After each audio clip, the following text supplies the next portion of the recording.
할렐루야.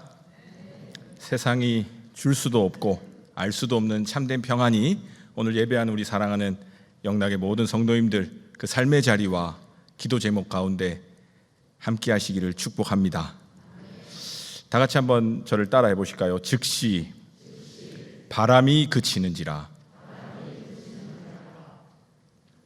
바람 하면 뭐가 떠오르십니까? 바람아, 너무 경건한 자리라, 그죠? 멈추어 다오. 그대의 이름은 바람. 그 바람은 아닐 거고요. 그 다음에 성경에 나오는 바람들이 있습니다. 성령의 새바람, 그리고 엘리야 앞에 하나님이 지나가실 때 크고 강한 바람이 지나갔고요. 그 다음에 모세가 홍해를 가를 때에 하나님의 거룩한 바람이 밤새 홍해를 말리셨던 그 바람도 있습니다. 그런데 오늘 나오는 바람은 어떤 바람인지 마태복음 14장 24절 같이 한번 읽어보실까요? 마태복음 오늘 본문인데요. 마태복음 14장 24절 같이 읽어보겠습니다. 시작. 배가 이미 육지에서 술이나 떠나서 바람이 거스름으로 물결로 말미암아 고난을 당하더라. 아멘. 우리의 삶을 거스르고 우리의 삶을 불편하게 하고 또 우리의 삶의 풍랑이라 불리는 이 바람은 고난이고 괴로움입니다. 그럼 두 번째, 즉시라는 이 사전적 의미는 어떤 일이 행해지는 그 시각입니다. 즉시 무슨 일이 벌어지는 거죠. 얼마 전에 신방을 갔는데요. 신방을 가면 이제 우리 성도님들의 기도 제목을 받아가지 않습니까? 적어가기도 하고 또 알고 있는 기도 제목이 있으면 또 기도를 한 번이라도 더 하면서 참 우리 성도님, 우리 집사님, 권사님 삶에 그 기도가 어떻게 되었을까 궁금하기도 한데 한날 갔더니 우리 집사님께서 굉장히 표정이 밝으신 거예요. 그러면서 저에게 뭐라고 말씀하시냐면 손가락이 좀 불편해서 피아노를 치거나 반주를 할 때 좀 어려움이 있었는데 어느 날 성경을 보니 혈루병 여인도 그렇고 예수님이 많은 사람들을 고쳐주시는데 즉시 고쳐주셨다는 거예요. 제가 이제 즉시라는 말을 이렇게 마음에 담고 살았으니까 기가 번쩍 뜨인 겁니다. 즉시? 그래가지고 그 즉시 고쳐주시는 예수님을 믿고 그날 저녁에 기도했는데 그 다음날 정말 하나님께서 즉시 고쳐주셨다면서 저에게 간증을 하시는 겁니다. 너무 은혜가 됐어요. 아, 하나님 즉시로 고쳐주셨구나. 너무 감사하다. 그러면서 덧붙여 하시는 말씀이 오늘 본문을 이야기하시더라고요. 예수님께서는 풍랑도 즉시로 잠잠하게 하셨습니다. 저에게 그 즉시로 역사하시는 하나님에 대한 믿음이 생겼습니다. 고백하는 거예요. 그래서 제가 듣다 보니까 즉시로 병을 낫게 하시는 예수님, 아멘, 할렐루야였는데 즉시로 풍랑을 잠잠하게 하셨다 했을 때 제가 질문을 했습니다. 집사님, 예수님이 즉시로 풍랑을 잠잠하게 하셨을까요? 질문을 했어요. 여러분들은 어떠세요? 오늘 본문을 읽으셨는데 예수님이 즉시로 풍랑을 잠잠케 바람을 그치게 하셨는가? 오늘 즉시라는 표현이 3번 나옵니다. 이걸 통해서 한번 살펴보면 좋겠는데 첫 번째 즉시입니다. 14장 22절 같이 읽어보겠습니다. 마태복음 14장 22절 같이 읽어보겠습니다. 시작. 예수께서 즉시 제자들을 재촉하사 자기가 무리를 보내는 동안에 배를 타고 앞서 건너편으로 가게 하시고, 이 첫 번째 즉시를 통해서 이 상황을 알 수 있습니다. 이 예수님이 이 오병이어 사건을 일으키신 이후에 정말 수많은 사람들이 표적을 보고 육신의 배부름을 얻었습니다. 요한복음에서는 이를 통해 예수님은 생명의 떡 되심을 선언하신 건데 사람들은 그 예수님을 왕으로 삼으려고 했습니다. 그 상황과 비교해 봤을 때 예수님께서는 제자들이 하나님의 온전하신 뜻이 아니라 세상의 육신에 썩어질 것과 뒤섞여서 삶을 살아가기를 원하지 않으셨습니다. 그래서 즉시 재촉하사 떠나보내게 하셨습니다. 그리고 예수님은 무리를 보내시고 기도하러 가셨다 이렇게 이야기를 합니다. 그리고 제자들은 그 즉시 재촉하심을 따라 순종함으로 배를 타고 주님 가라 하신 곳으로 건너갑니다. 참 제자들이 말을 잘 들었던 것 같아요. 그런데 어떤 일이 벌어져요? 즉시 재촉해서 떠나라 하신 말씀에 순종했는데 무엇을 만납니까?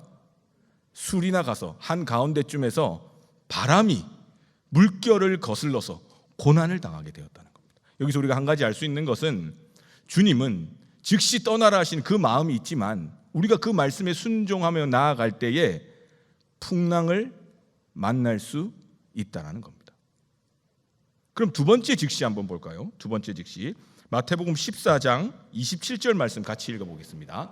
같이 읽습니다. 시작. 예수께서 즉시 이르시되 안심하라 나니 두려워하지 말라.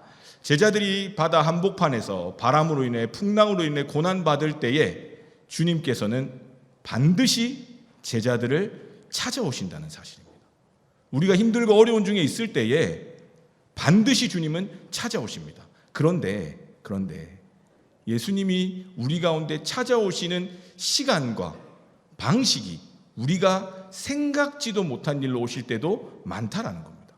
제자들이 지금 물결 가운데 풍랑 가운데 그리고 밤 사경이라 그랬어요. 유대인들은 밤의 시간을 이 사경 경으로 따지는데 저녁 6시부터 9시가 1경, 9시부터 이제 자정이 되면 12시, 그 다음에 2경, 그 다음에 12시부터 새벽 3시까지가 3경, 그리고 새벽 3시부터 6시까지가 4경입니다. 그러니까 새벽 3시에서 6시 사이 가장 어두울 때에 예수님이 물 위를 걸어서 오셨어요.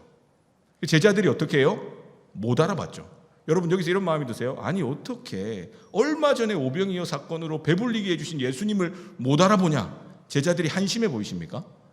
생각을 해보세요. 전기도 없는 시절에 밤늦게 풍랑이 쳐서 난리가 난 그곳에 물 위로 예수님이 걸어오셨어요. 그 물 위로 오신 우리가 전통적으로 예수님 헤어스타일 알죠? 좀 길잖아요? 그럼 이제 오시다가 물에 좀 젖었으면 또 그거 알아보기가 쉽습니까? 우리 남자분들은 아내분들이 머리 조금만 바꿔도 그거 알아보느라고 최선을 다하는데 부족하죠? 예수님 물 위로 걸어오셨어요. 그리고 밤이 칠흑같이 어둡습니다. 그리고 물 퍼내고 막 배가 흔들리고 죽겠다 난리인데 어떻게 알아보겠습니까? 그죠? 그런 마음에서는 한편 이해도 됩니다. 그리고 우리도 비슷한 처지인 거죠. 주님께서 분명히 우리 가운데 찾아오시고 분명히 우리 가운데 오셨는데 우리가 못 알아볼 때도 많이 있는 거죠. 내가 힘들어서 못 알아볼 수도 있고 상황이 너무 어려워서 못 알아볼 수도 있고요. 그런데 못 알아본다고 예수님께서 제자들을 책망하지 않으셨습니다. 어떻게 하셨습니까? 즉시로 말씀하셨습니다. 내니 안심하고 두려워하지 말아라. 못 알아본다고 책망받는 것이 아니라 하나님은 오늘도 우리에게 말씀하신다는 거예요. 우리가 그 말씀을 못 알아듣는 겁니다. 그런데 말씀을 알아들었던 베드로가 어떤 행동을 하죠? 주님이시거든 나로 명하사 물 위로 걷게 하소서. 그래서 예수님이 뭐라고 그러십니까? 물 위로 걸어오라고 합니다. 그리고 물 위로 걸어갔던 그 베드로의 엄청난 믿음의 행동을 보게 됩니다. 물 위를 걷습니다. 예수님하고 똑같이. 그런데 그때의 세 번째 즉시가 나오게 됩니다. 같이 한번 읽어볼까요? 마태복음 14장 30절에서 31절 말씀입니다. 마태복음 14장 30절 31절 같이 읽어봅니다. 시작. 바람을 보고 무서워 빠져가는지라 소리질러 이르되 주여 나를 구원하소서 하니 예수께서 즉시 손을 내밀어 그를 붙잡으시며 이르시되 믿음이 작은 자여 왜 의심하였느냐 하시고 아멘. 베드로가 물리를 걷는 것은 엄청난 믿음의 모습이라는 걸 우리가 잘 압니다. 그런데 얼마 가지 못해서 베드로도 뭘 쳐다봐요? 바람을 봅니다. 그 당시 내 상황에 거스르고 어려운 그 문제를 바라보니 너무 쉽게 물에 빠져들어가게 되는 것입니다. 우리가 이 베드로의 믿음도 너무 존경할 만하고 대단한 믿음이지만 결국 이 베드로는 물에 빠져들어갔을 때에 예수님으로부터 어떤 말을 듣나요? 믿음이 적은 자여 왜 의심하였느냐. 못 알아본 제자들에게는 오히려 안심하라 말씀하셨는데 믿음으로 결단하며 걸어가면서 그러다가 다시 바람을 보고 빠져든 베드로에게는 믿음이 적다고 말씀하시는 거예요. 이 여러 가지 생각을 해볼 수 있겠지만 우리가 여기서 중요하게 기억해야 될 것은 우리가 믿음으로 결단하고 행동하는 것은 굉장히 가치 있고 고귀한 일이지만 우리의 연약함이 있어서 우리 역시 너무 쉽게 다시 물에 빠져들 수 있다는 것을 기억해야 됩니다. 믿음으로 살아갑니다. 믿음으로 결단하며 삽니다. 그런데 또 시험이 들어서 물에 빠져들어 죽을 것 같습니다. 그럴 때가 수시로 찾아올 때에 이 뒷부분을 기억해야 되는 겁니다. 오늘 말씀처럼 물에 빠져들어갈 때에 베드로가 어떻게 했습니까? 소리를 질러 이르되 주여 나를 구원하소서. 소리를 질러 기도했습니다. 그랬더니 주님께서 어떻게 하십니까? 즉시로 손을 내밀어서 베드로를 붙잡아 주십니다. 소리 질러 기도했다는 겁니다. 베드로가 수영을 잘합니까? 잘합니까? 요한복음 마지막에 보면 얼마나 수영 선수냐면요, 부활하신 예수님을 발견하고서는 배에서 겉옷을 입고 그 겉옷을 입은 채로 수영을 해서 예수님께로 갔습니다. 수영을 잘한다고 볼 수 있겠죠. 그런데 만약에 그 물속에 빠졌을 때에 소리 질러 주님께 구원을 외치지 않고 맞아, 내가 수영 잘하지, 수영을 해서 배로 도로 돌아가야겠다, 그랬다면 아마 베드로는 요때 이후로 보기가 힘들지 않았을까, 이런 생각도 해보게 됩니다. 그런데 무엇을 했어요? 소리 질러 주여 나를 구원하소서 주님을 향해 외쳤다는 겁니다. 축복하기는 당장 내일 새벽부터 특세가 시작되는데 오늘 이 베드로와 같이 소리치며 기도할 수 있는 저와 여러분 되시기를 축복합니다. 그렇게 소리 질러 기도한 사람이 또 있었죠. 마가복음 8장 말씀에 보면 귀신 들린 아이의 아버지 이야기가 나옵니다. 제자들에게 그 자신이 귀신 들린 아이를 보냈는데 못 고치게 되죠. 그러다 주님이 오십니다. 주님께 이야기합니다. 뭐라도 할 수 있거든 우리 아이 좀 낫게 해주세요. 어렸을 때부터 너무 죽음의 위협 속에 귀신 들린 채로 고통받고 있습니다. 했더니 예수님 뭐라 그러세요? 할 수 있거든이 무슨 말이냐? 믿는 자에게는 능히 하지 못할 일이 없느니라 말씀하세요. 그랬더니 그 아버지가 뭐라고 합니까? 소리를 질러 이르되 내가 믿나이다, 나의 믿음 없는 것을 도와주소서. 이렇게 기도했다는 거예요. 전 이 기도를 너무나 좋아합니다. 꼭 우리 마음을 이해하는 것 같아요. 믿음이 아니고서는 내 문제가 해결되지 않는 것을 알기 때문에 믿음으로 간절히 부르짖으며 기도합니다. 그런데 너무 쉽게 내 믿음이 사라져버립니다. 그러니까 내가 믿습니다 기도해놓고서는 반드시 따라와야 될 기도가 나의 믿음 없는 것을 도와주십시오. 내가 믿나이다, 나의 믿음 없는 것을 도와주소서. 그렇게 소리 지르며 주님께 간절히 기도했을 때에 주님께서 그 아버지에게 응답해 주셨죠. 예레미야 33장 3절에도 뭐라고 이야기합니까? 너는 내게 부르짖으라, 내가 내게 응답하겠고 내가 알지 못하는 크고 은밀한 일을 내게 보이리라. 여러 가지 은밀한 일이 있을 수 있지만 하나님이 이스라엘 백성을 향한 은밀한 일은 하나님의 구원입니다. 우리가 기도할 때에 여전히 나를 사랑하시고 나를 구원하고자 하시는 하나님의 놀라운 계획과 인도하심을 발견하게 될 줄로 믿습니다. 그렇게 즉시로 손을 내밀어 베드로를 붙잡으셨을 때에 바로 바람이 그쳤습니까? 손을 붙잡았을 때에 그 바람이 그쳤습니까? 마태복음 14장 32절 같이 읽어보겠습니다. 마태복음 14장 32절 같이 있습니다. 시작. 배에 오름에 바람이 그치니라. 아멘. 배에 함께 오름에 바람이 그치니라. 바람은 언제 그쳤어요? 예수님과 함께 배에 오르는 어느 시점에서 그쳤습니다. 그러니까 지금 손을 붙잡았을 때는 어떤 상황이에요?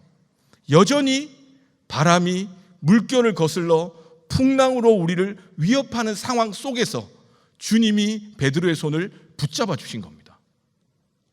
그리고 그 손을 붙잡고 배를 향해서 가시는 거죠. 우리의 짧은 인생의 토막을 놓고 보면 어떤 사건으로 볼 수 있고 우리 인생 전체를 놓고 보면 하나님 앞에 설 때에, 하나님 나라에 갈 때에, 주님 예비하신 그 본향의 집으로 돌아갈 때까지 그 손 붙잡고 우리는 그 풍랑과 바람 가운데서 주님과 함께 걸어가는 그 어느 시간이 있다라는 겁니다. 그래서 오늘 설교 제목이 유심히 보신 분들은 아시겠지만 즉시 쉼표가 하나 있습니다. 뭐가 묻었나 하고 보셨는 분도 있을 텐데 의도가 있는 거예요. 쉼표. 그리고 바람이 그치는지라. 하나님께서는 우리의 삶을 보실 때에 내가 혹시 육신의 것으로 하나님의 영광과 바꾸려고 하는 그 욕심이 들어올 때 우리를 즉시 재촉하셔서 하나님의 부르심의 자리로 나아가도록 인도하십니다. 재촉하시기도 하십니다. 그리고 또 너무 힘들고 어려워서 주님이 내게 와도, 내게 말씀하셔도 못 알아들은 그 상황 가운데 처해 있어도 주님은 우리가 두려워 무서워 떨 때에 즉시 말씀하십니다. 내니 두려워하지 말아라. 그리고 내가 믿음의 결단을 가지고 살아가다가 바람을 보고 또 좌절해서 물결에 휩싸여 빠져 죽어갈 때에 즉시로 손을 내밀어서 내 손을 잡아주십니다.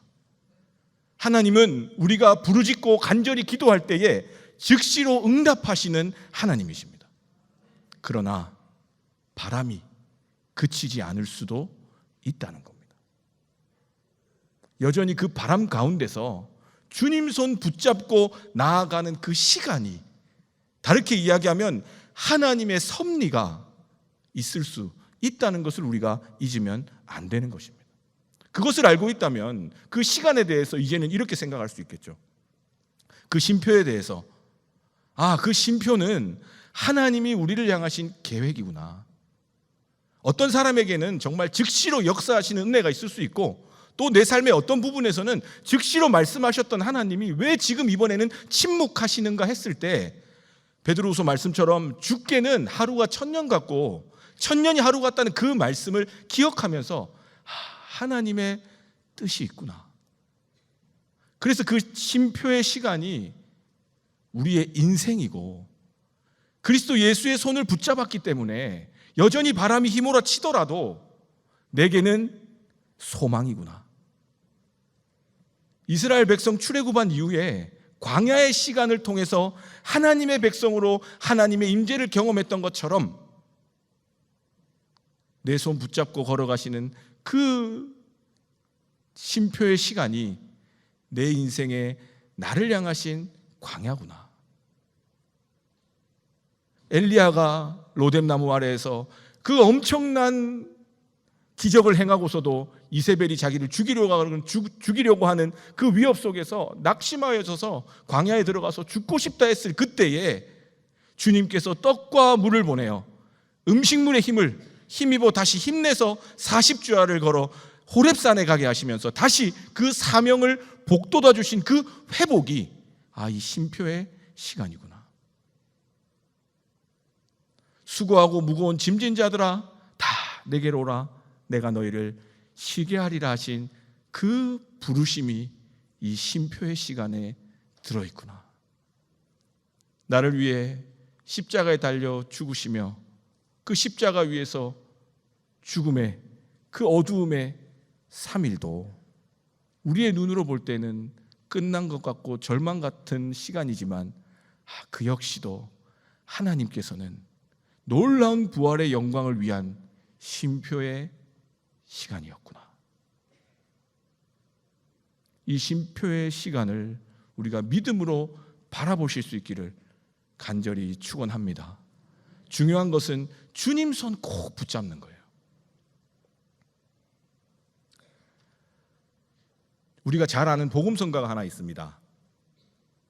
주님여 이 손을 꼭 잡고 가소서. 약하고 피곤한 이 몸을 폭풍 후 흑암 속 해치사 빛으로 손잡고 나를 인도하소서. 2절은 생각이 안 나서 봐야겠습니다. 인생이 힘들고 고난이 겹칠 때 주님여 날 도와주소서. 외치는 이 소리 귀 기울이시사 손잡고 날 인도하소서. 이 찬양의 은혜로운 가사에 바람이 그치는 이야기가 없습니다. 얼마나 놀랐는지 몰라요. 주님 손 꼭 붙잡으면 바람이 그치지 않아도 괜찮구나. 바람이 우리를 거스르는 것 같지만 주님 손 꼭 붙잡으니까 오히려 그 바람을 헤치시는 하나님의 놀라운 예수 그리스도의 하나님 아들 되심을 보게 되는구나. 이 찬양의 가사가 그렇게 저에게 고백하는 것처럼 느껴졌습니다. 제 설교를 마무리하기 전에 저희 아버지가 개척 목회를 해오셨는데 아들로서 지켜볼 때는 여러 가지 감정이 있었는데요. 확실한 한 가지는 개척교회를 하시면서 목회를 하시면서 너무 행복해 하셨어요. 근데 이유가 뭐냐 지켜보니까 제가 또 의심의 눈초리로 보지 않겠습니까? 혹시 아버지가 나를 목회자 자녀로 좀 뭔가 모양을 만들려고 애써 노력하실까 봐 정말 세밀하게 지켜봤습니다. 혹시 진짜 힘들어하는 건 아닌가. 근데 진짜 힘들어하실 때가 많았어요. 그런데 그때마다 하나님께서 즉시로 응답하셨습니다. 어떤 응답이냐면 하나님이 위로해 주셨어요. 하나님이 말씀해 주셨습니다. 정말 힘들고 어려워서 무섭고 절망적인 상황들이 스쳐 지나갈 때도 하나님이 위로의 말씀을 주시고 그 위로의 말씀으로 우리의 가정을 지키시는 걸 제가 봤습니다. 그런데 어떨 때는 정말 너무 힘들어가지고 주저앉아 있을 때 주님이 손을 잡아가지고 일으키시는 것도 봤어요. 근데 중요한 거는 지금도 바람이 안 그쳤습니다. 그게 우리가 믿는 신앙인의 생활이라는 생각이 듭니다. 목회자만 그렇겠습니까? 하나님 믿고 산다는 게, 내 사랑하는 가족들의 구원을 위해서 내가 희생하고 눈물을 뿌린다는 게, 내 사랑하는 가족들, 내 주변의 동역자들에게 하나님의 복음을 전한다는 게 얼마나 힘든 일입니까? 여전히 바람이 그치지 않고, 얼마 전에 신방간 한 집에서는 70세에 돌아왔다고 너무 기뻐하시더라고요. 그러니까 70 밑으로 되신 분들은 좀 마음을 편안하게 가져도 되겠을 것 같아요. 70대 돌아오셨다니까요. 여전히 바람이 그치지 않음에도 하나님이 응답하셨습니다. 하나님이 말씀하셨습니다. 하나님이 나를 보내셨습니다. 하나님이 내 손 콕 잡아 주셨습니다. 이 믿음의 고백이 우리로 하여금 하나님의 놀라운 은혜를 경험하게 했다는 사실인 것입니다. 저 역시도 마찬가지인 것 같습니다. 살아감에 있어서 여러 가지 크고 작은 구비구비 속에서 뒤돌아보면 확실한 한 가지는, 하나님이 내가 정말 주님 앞에 간절히 부르짖고 기도할 때에 주님께서 말씀해 주셨고, 주님께서 내 손 잡아 주심으로 믿음의 삶을 계속 걸어갈 수 있도록 힘주시고 은혜 주셨다는 사실인 것입니다. 축복하기는 우리 사랑하는 영락의 모든 성도님들, 지금도 주님께서는 우리가 육신의 것이 아닌 영적인 하나님의 나라를 소망하며 살기를 원하십니다. 그래서 우리로 하여금 말씀하시고, 우리가 두려워 떨고 문제 가운데 아무것도 할 수 없어 주저앉았을 때에 위로해 주시고 찾아오시고, 그리고 내가 믿음으로 살아가다가 시험 들어서 실족했을 때에 정말 다 내려놓고 포기하고 싶을 그때에 주님이 우리 손 잡아주시고 우리를 인도해 주신다는 사실인 것입니다. 베드로전서 5장 7절 말씀입니다. 너희 염려를 다 주께 맡기라. 이는 그가 너희를 돌보심이라. 기도하겠습니다. 사랑의 하나님, 감사합니다. 즉시 바람이 그치는지라 이 쉼표의 시간에 우리의 인생이 있고 하나님의 은혜가 있음을 고백합니다. 우리를 향한 하나님 놀라운 계획이 있으며 때로는 우리를 연단하고 새롭게 하시는 광야가 있음을 고백합니다. 저 쉼표 하나에 수고하고 무거운 짐진 자들아 내게로 오라 초청하시는 부르심이 있음에 감사드립니다. 아버지 하나님, 엘리야가 죽고자 했을 때 힘주시고 어루만져 주시는 위로가 있음을 믿음으로 보게 하여 주시옵소서. 그래서 바람이 더 이상 내 삶을 거슬러도 괜찮습니다. 주님 손 꼭 붙잡고 믿음으로 나아갈 수 있는 우리 사랑하는 영락의 모든 성도님들, 그 가정이 될 수 있도록 인도하여 주시옵소서. 그래서 예수 그리스도의 살아계심과 우리를 살리시고 생명 주시는 구원의 은혜, 바람도 파도도 잔잔하게 하시는 나를 사랑하시는 예수 그리스도를 보게 하여 주시옵소서. 감사드리며 우리 주님 예수님의 이름으로 기도드립니다. 아멘.